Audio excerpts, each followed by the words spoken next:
전산응용 건축제도 기능사 필기 2014년 3회 기출문제풀이를 시작하도록 하겠습니다. 1번 절충식 구조에서 지붕보와 처마돌이 연결을 위한 보강철물로 사용되는 것은 지금 제가 예제로 보여드린 건 왕대공 지붕틀에 더 가까운 건데요. 지금 처마돌이는 보통 가로로 진행하는 도리, 이렇게 옆으로 진행하는 거, 그리고 보통 밑으로는 깔돌이가 깔려 있는데 절충식 구조에서는 조금 다르긴 합니다. 여기에서 지붕보는 이렇게 가로로 가는 평보라고 치도록 하겠습니다. 이것을 연결하는 보강철물은 여기 중간에 처마돌이와 보를 지나서 깔돌이까지 연결되는 주걱볼트, 끝부분이 이렇게 넓어지기 때문에 주걱볼트라고 부르고 있습니다. 그 다음 문제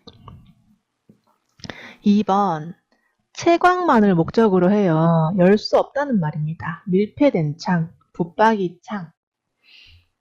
3번 건물의 하부 전체 또는 지하철 전체를 온통 다 기초, 온통 기초. 4번 철근 콘크리트 단순보에 철근에 대한 설명 중 옳지 않은 것은 보는 여러 가지 특징을 설명을 드렸는데요. 가장 큰 특징은 기둥과 보, 하중 발생, 받치고 있는 방향. 그래서 이렇게 인장력이 발생을 하는데 힘의 방향이 바뀌는 곳이 이 단부입니다. 여기에는 늑근을 촘촘하게 배치해서 전단력에 저항을 하고요. 중앙부는 성기게, 느슨하게 배치를 합니다. 그런데 지금 4번에 보시면 단부보다 중앙부에서 촘촘하게 배치하는 것이 원칙이다. 문제를 잘 읽어보면 답이 나오는데 이렇게 본인이 읽어보시다가도 좀 착각하시는 경우가 있어서 집중해서 읽어보시기 바랍니다. 5번 같은 문제가 또 나왔네요. 보와 기둥 대신 슬라브와 벽이 일체가 되도록 하는 구조. 제가 지금 옆에다가 플랫 슬래브가 답이라는 게 아니라 지금 여기는 보가 없이 슬라브와 기둥을 보강한 구조라고 설명을 하기 위해서 이렇게 했고요. 지금 벽식 구조가 이 문제 그대로입니다. 여기는 보도 없고 기둥도 없어요. 근데 플랫 슬래브는 보만 없고 기둥은 있습니다. 요게 좀 많이 헷갈리실까봐 이 문제가 나오면 자꾸 2번을 찍는 분들이 계셔서 제가 한 번 더 이렇게 설명을 한번 해봤습니다. 그리고 플랫 슬래브는 기둥을 보강해야 되기 때문에 이렇게 만약에 플랫 슬래브의 특징 중에서 기둥을 보강할 때 기둥의 머리를 좀 키워주고 그 위에 판을 대주고 이런 부분들이 나오거든요. 그래서 지금 여기 기둥이 없다는 말을 좀 키워드로 보시기 바랍니다. 정답은 벽식 구조입니다. 자, 6번 송풍에 의한 내압으로 외기압보다 약간 높은 압력을 주고 지금 공기를 안에 채운다는 말입니다. 지금 말이 어렵지만 결과적으로는 송풍에 의해서 바람을 불어서 그 막 안에 공간을 확보해서 공기를 집어넣는 것이고요. 지금 요거는 뭐 결국에 비슷한 게 없기 때문에 정답은 막구조밖에 없겠죠. 자, 7번 꺾인 지붕의 평면 모양은 옆에 꺾인 지붕이 있죠. 위에서 봤을 때 이 선, 이 선, 이 선, 그리고 이 선, 이 선 이렇게 보입니다. 그러면 4번이 정답이겠죠. 자, 8번 압축력이 발생하지 않도록 하는 구조 시스템이에요. 현수 구조는 이렇게 매달아서 하는 건데요. 지금 현수 구조라고 하면 쉽겠는데 여기는 지금 케이블 구조라고 나왔죠. 이렇게 케이블로 매달아진 것이 현수 구조고요. 이것은 당기는 힘만 저항하는 거지 케이블 특징상 이걸 만약에 눌렀다라고 하면은 이렇게 휘어질 거예요. 그래서 압축력을 발생하지 않도록 유도한 구조라고 보시면 되겠습니다. 가구식 구조에 대한 설명으로 옳은 것은 이렇게 말을 했어요. 가구식 구조는 나무나 철처럼 가늘고 긴 부재를 이렇게 짜맞춘 형태입니다. 여기는 홈을 파서 끼울 수도 있고 용접을 할 수도 있어요. 자, 그럼 옳은 것은 2번이죠. 목재, 강재 등 가늘고 긴 부재를 접합하여 뼈대를 만드는 구조. 자, 10번. 주로 철제 또는 금속 거푸집에 사용되는 철물로서 지주를 제거하지 않고 슬래브 거푸집만 제거할 수 있도록 하는 구조입니다. 자, 일단 답은 드롭헤드고요.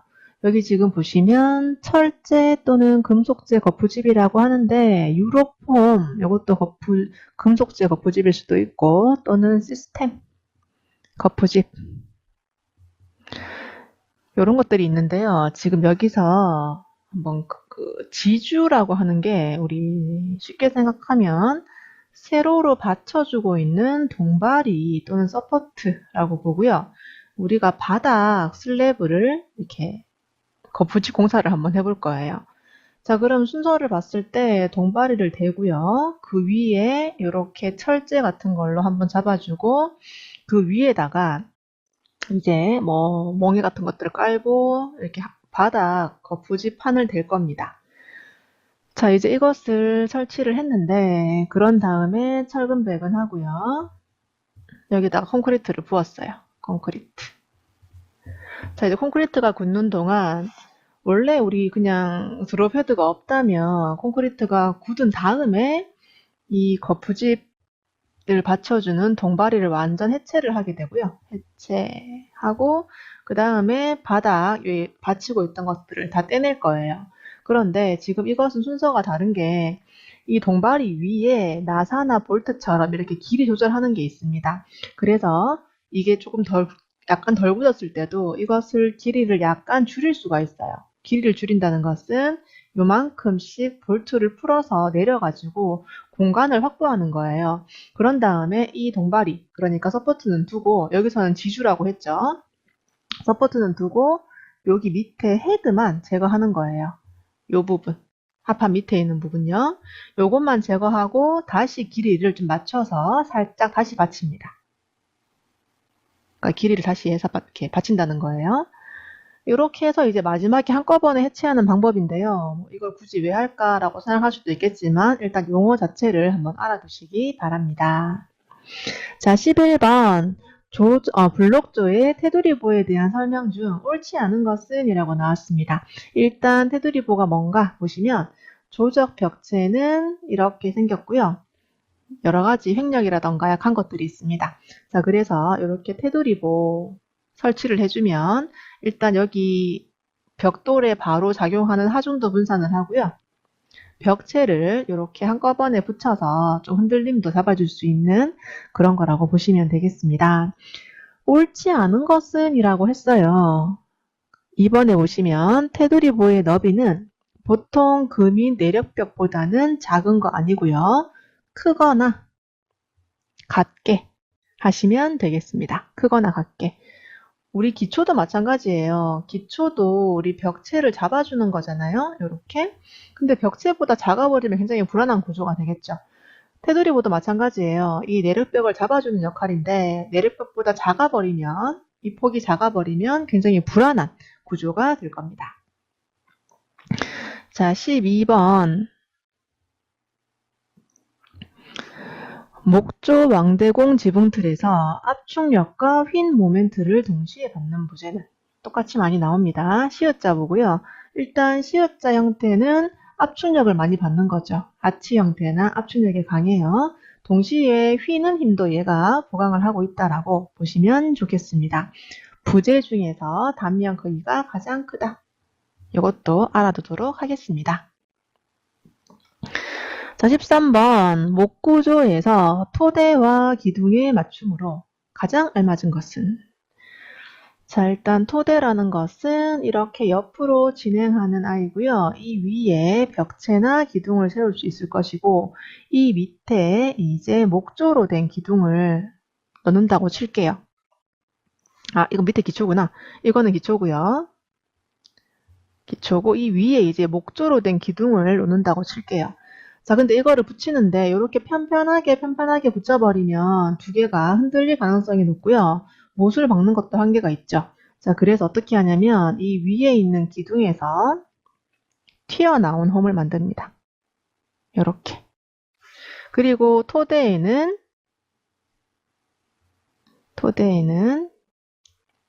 들어간 쏙 들어간 부분을 만들 거예요. 이렇게 해서 딱 끼우는 방식인데요. 장부 맞춤이고요. 토대가 그렇게 길지 않기 때문에 그냥 짧게 해서 박을 수 있도록 해주시면 되겠습니다. 자, 14번 난간벽 또는 부란 또는 박공벽 위에 덮은 돌로써 빗물막이와 난간 동자의 목적 이외에 장식도 경합니다. 일단 난간 위에 이렇게 좀 크게 된 돌, 이 돌은 두겁돌이라고 불러요. 또는 두겁대. 자, 그래서 정답은 두겁돌이고요. 난간 위에 붙는 거는 대부분 두겁대 또는 두겁돌이라고 보시면 되겠습니다. 자, 15번 H형강, 판보 또는 레티스보 등에서 보의 단면 상하에 이렇게 날개처럼 내민 부분 플랜지 플레이트라고 보시면 되겠습니다. 이 부분이 F로 표시가 되고 이 부분이 외부라고 보시면 되겠습니다. 자, 그래서 정답은 2번 플랜지가 되겠습니다.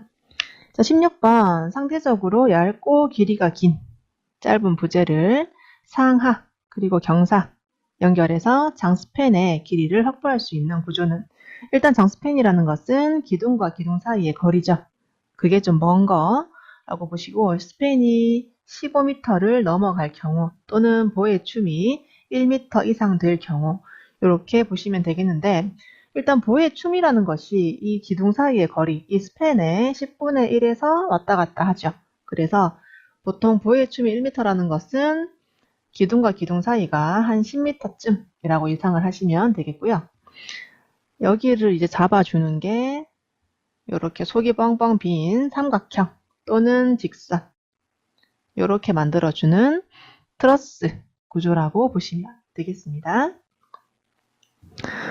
자, 17번 목조벽체에서 수평력이 견디게 하는 가장 안정적인 것은 가세. 자, 멍해 장선 동바리는 우리 마루에서 나오는 용어죠. 자, 18번 비슷한 문제가 계속 나오는데요. 벽돌을 쌓다가 내쌓는 거죠. 조금씩 한 켜씩 8분의 1비 그리고 두 개를 겹쳐서 나올 때는 이 거리가 4분의 1비 이렇게 조금 나오다가 최종 원래 거리에서 끝까지는 2.0비를 넘어갈 수 없습니다. 자, 19번 강구조에 대한 설명 중 옳지 않은 것은 철골 구조의 종류죠. 일단 내구적인 거는 맞을 수 있는데 불에 약합니다. 내화적이다. 일단 아니죠. 아니고요. 좌굴 가능성이 있고요. 가볍고요. 장스팬 구조에 적당합니다. 자, 20번입니다. 모임 지붕, 합각 지붕 등 측면에서 동자주를 세우기 위하여 서마도리와 지붕보에 걸쳐댄 볼을 뭐라고 하는가 라고 하는데요.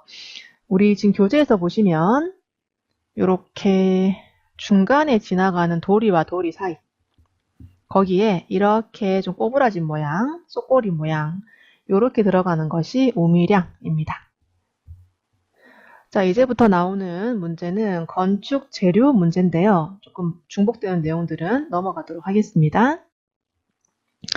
21번 생석회와 규사를 혼합하여 이렇게 양성하고 여기다가 기포제, 대표적으로 AE제 넣은 것은 오토클레이브드 라이트웨이트 콘크리트 ALC 제품이라고 보시면 되겠습니다. 자, 22번은 비열에 대한 설명 그대로 나온 거니까 다시 한번 읽어보세요. 자, 23번 공동의 대형 제품 속이 비어 있다는 말이겠죠. 속이 비어 있고요. 대형 점토 제품 주로 장식용 그리고 흡음 효과 없습니다. 까지 얘기를 했던 테라코타에 대한 설명입니다. 자, 24번 다음 수중 중 침엽수가 아닌 것은 침엽수, 침모양 대표적으로 소나무 뭐 이런 거죠. 단풍나무는 여러분들 알고 계시다시피 이파리가 이렇게 넓적한 화렵수라고 보시면 되겠습니다. 자, 25번 실리카 시멘트에 대한 설명 중 옳은 것은 자, 일단 실리카 시멘트는 뭐 고로 시멘트 또는 뭐 포촐란 이런 것들이랑 좀 비슷하게 초기 강도는 낮고 장기 강도는 높고 그런 거죠. 자, 그래서 초기 강도가 낮다는 것은 수축 균열이 적다는 말이고요. 그로 인해서 좀 크랙이 작아지고 틈이 작아져요. 그래서 화학적 저항성 괜찮습니다.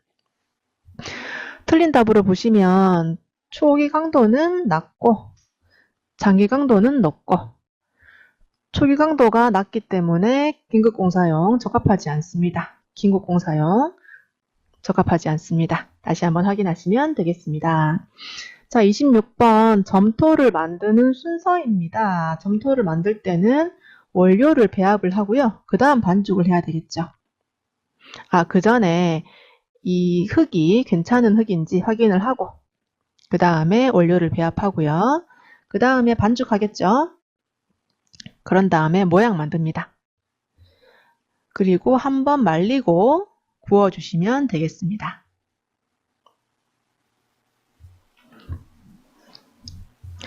자, 27번 목재 방부제 중에서 수용성 방부제입니다. 일단 크레오조트 냄새가 많이 나는 거, 그리고 색깔 진한 거, 콜타르도 좀 진한 거죠. 그리고 PCP는 페놀계 투명한 거.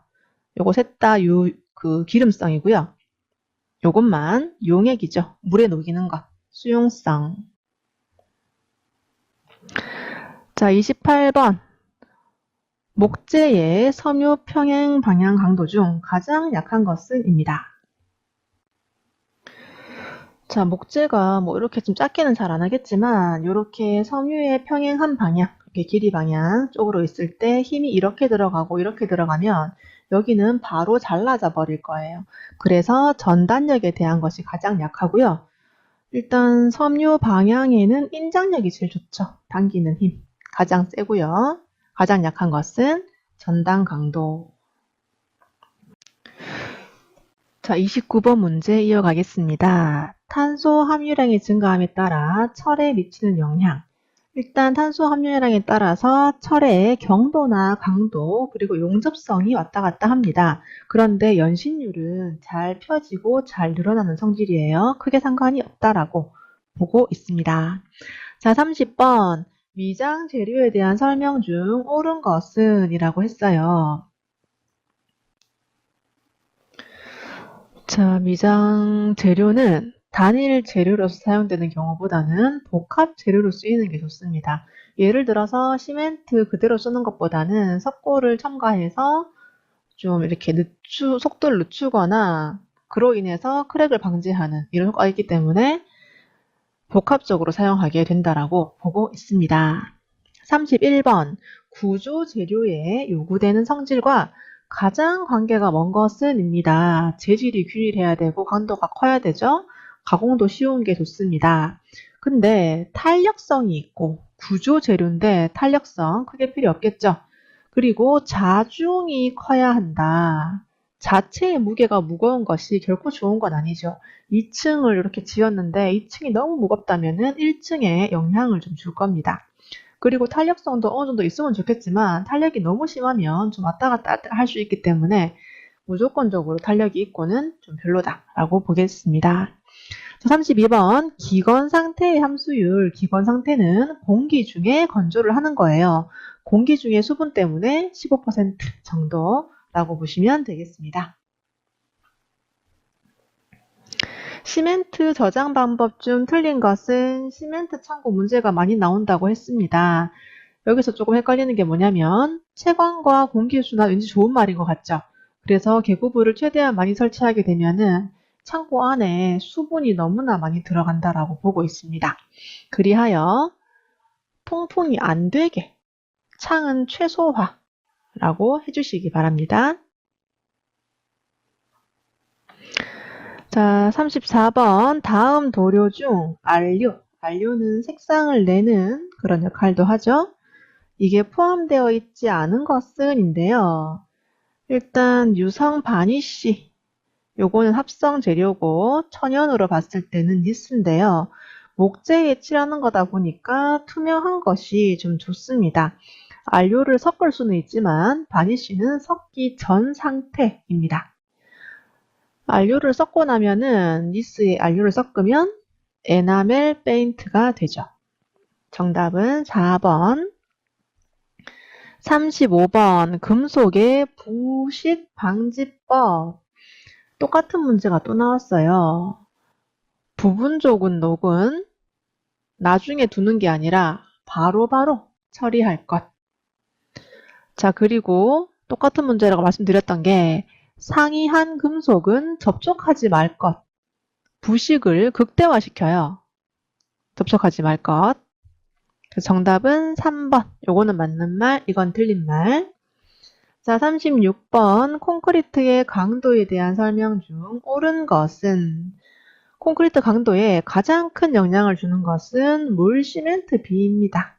정답은 1번입니다.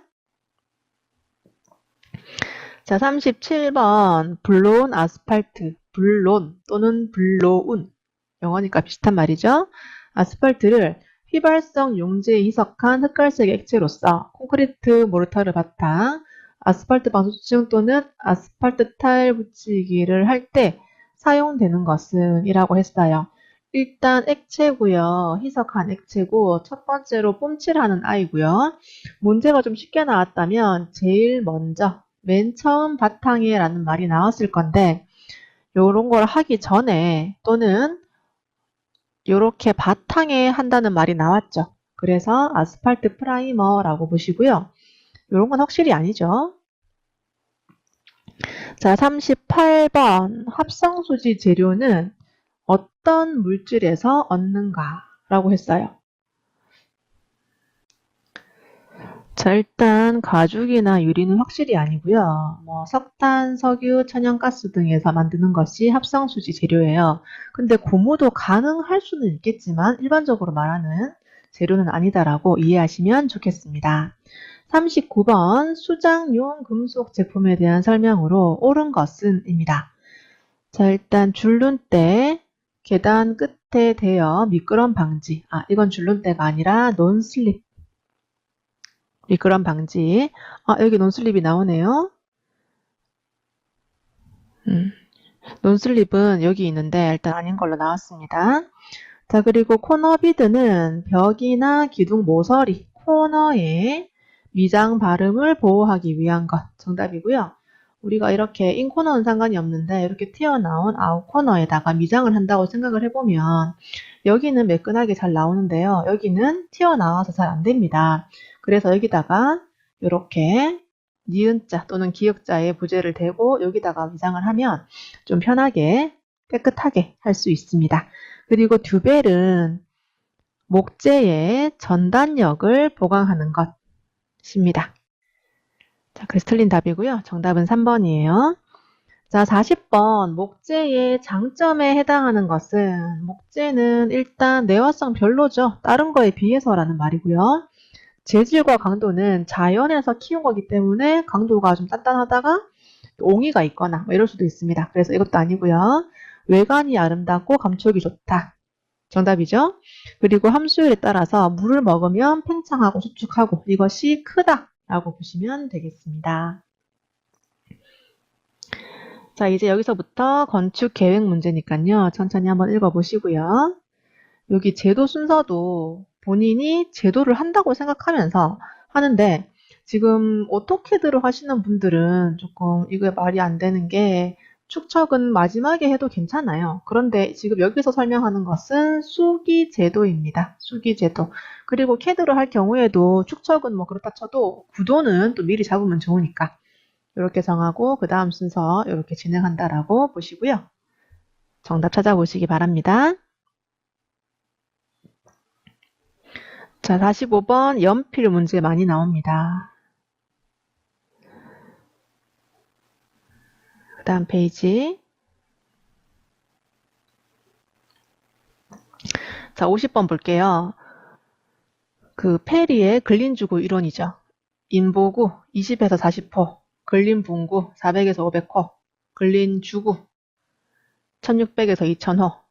일단 근린주구에는 초등학교, 근린분구에는 유치원, 인보구에는 놀이터 이렇게 잡아가는데 근린지구는 근린주구가 모인 큰 단위인데 주택지의 단위에 속하지 않는 큰 단위라고 보시면 좋겠습니다.